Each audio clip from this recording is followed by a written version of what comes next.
Hello बच्चों, आज हम संस्कृत गद्य भारती कक्षा 9 के प्रथम पाठ अस्माकं राष्ट्रीय प्रतीकानि के 5वें और अंतिम भाग को पढ़ेंगे। आज यह चैप्टर पूरा हो जाएगा। अभी तक हम लोगों ने राष्ट्रीय प्रतीक मोर, बाघ, कमल और राष्ट्रगान की विशेषताओं को पढ़ा और अब हम राष्ट्रध्वज के विशेषताओं को पढ़ेंगे। तो चलिए शुरू करते हैं। तो देखिए, राष्ट्रध्वज सर्वेषु राष्ट्र प्रतीकेषु, सभी राष्ट्रीय प्रतीकों में राष्ट्रध्वज का सर्वाधिक महत्व वर्तते, सबसे अधिक महत्व है। सर्वस्य स्वतंत्र राष्ट्रस्य, सभी स्वतंत्र राष्ट्रों का स्वकीयो अपना ध्वजो भवति, राष्ट्रध्वज होता है। तद्देशवासिनो जना, उस देश के रहने वाले लोग, नरा नार्यश्च, स्त्री और पुरुष, स्वराष्ट्रध्वजस्य, अपने राष्ट्रध्वज के सम्मान की प्राणपणेन रक्षन्ति, सम्मान की रक्षा प्राणों की बाजी लगाकर करते हैं।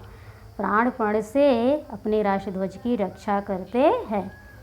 त्रिवर्णात्मको, 3 रंगों वाला, मध्य अशोक, बीच में अशोक, चक्रांकित, चक्र से चिन्हित, अस्माकं ध्वज, हमारा राष्ट्रध्वज। तिरंगा शब्द से विश्वे विस्तृतो विद्यते, संसार में प्रसिद्ध है। एक बार फिर से इसे देख लीजिए। त्रिवर्णात्मको, 3 रंगों वाला, मध्य अशोक, चक्रांकित, अस्माकं राष्ट्रध्वजस्य। त्रिवर्णात्मको, 3 रंगों वाला, मध्य में अशोक चक्र से चिन्हित, अस्माकं हमारा राष्ट्रध्वज। तिरंगा शब्द से विश्वे विस्तृतो विद्यते, संसार में प्रसिद्ध है।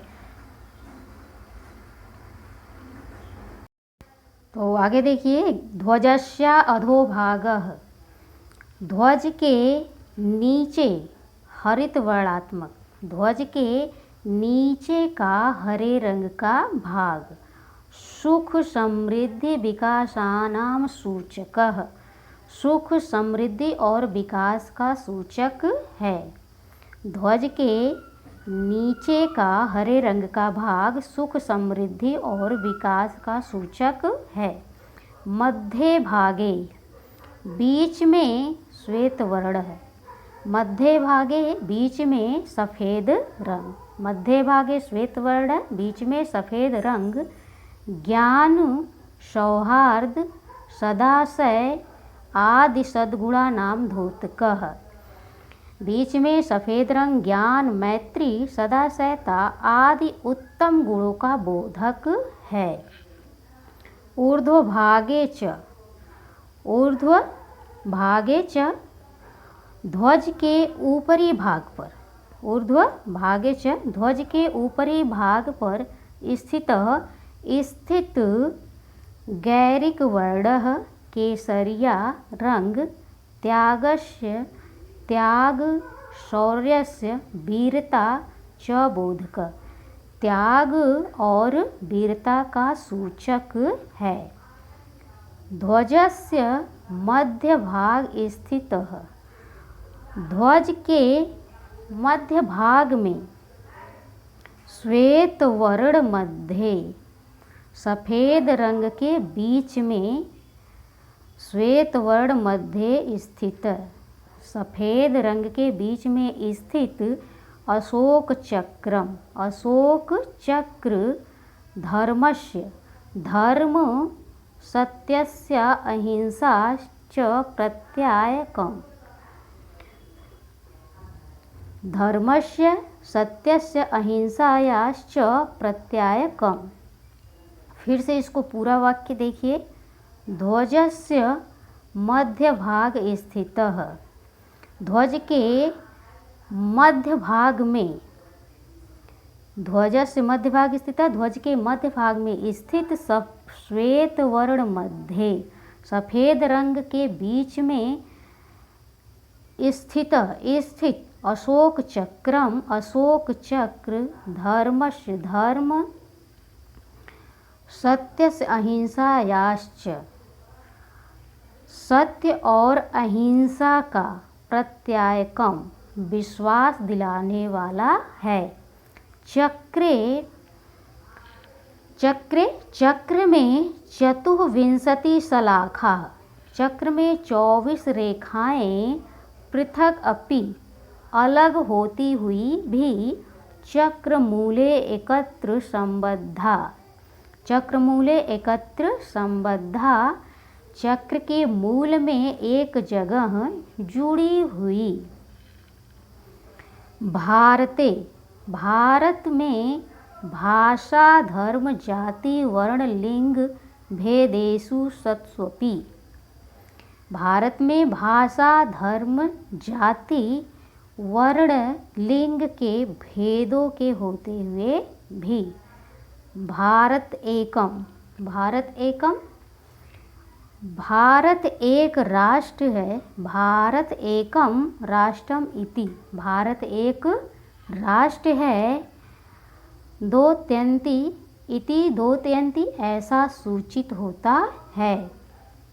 तो आगे देखिए यहाँ पे राष्ट्रध्वज निर्धारित दीर्घ विस्तार परिमितो भवितव्यः, राष्ट्रध्वज निश्चित विस्तार वाला होना चाहिए। ऐसा सदा, यह सदा स्वच्छो अविकृत वर्णः, ठीक है, साफ भद्दे न हुए रंगों वाला तिष्ठेत होना चाहिए। जीर्णः पुराना, शीर्णो विदीर्णो, कटा फटा ध्वजो, जीर्णः शीर्णो विदीर्णो वा ध्वजो, पुराना अथवा कटा फटा, ठीक है, पुराना अथवा कटा फटा ध्वज नोपयोग्यः, उपयोग के योग्य नहीं है। समुच्छ्रियमाणः, फहराता हुआ ध्वजो अस्तंगते सूर्ये, फहराता हुआ ध्वज अस्तंगते सूर्ये, सूर्य के छिपने पर समम उतार कर सुरक्षित संरक्षितव्य रख लेना चाहिए। राष्ट्रीय शोकावसरे, राष्ट्रीय शोक के अवसर पर ध्वजो अर्धम उच्छ्रियते, ध्वज आधा फहराया जाता है। इत्तेतानि राष्ट्रीय प्रतीकानि, ये राष्ट्रीय प्रतीक अस्माकं, हमारी स्वतंत्रता का प्रत्यायकानि, विश्वास दिलाने वाले हैं। समादृत व्यानि, ये आदर के योग्य, समादृत व्यानि तू, ये आदर के योग्य तो हैं ही। संतएव, साथ ही प्राणपण से रक्षितव्यानि च, रक्षा के योग्य भी हैं। अर्थात हमें अपने राष्ट्रीय प्रतीकों का प्राणपण से रक्षा करना चाहिए, उसका आदर और सम्मान करना चाहिए। तो बच्चों, आज हमारा यह अस्माकं राष्ट्रीय प्रतीकानि पूरा हो गया। अब हम अगले पाठ का अध्ययन करेंगे।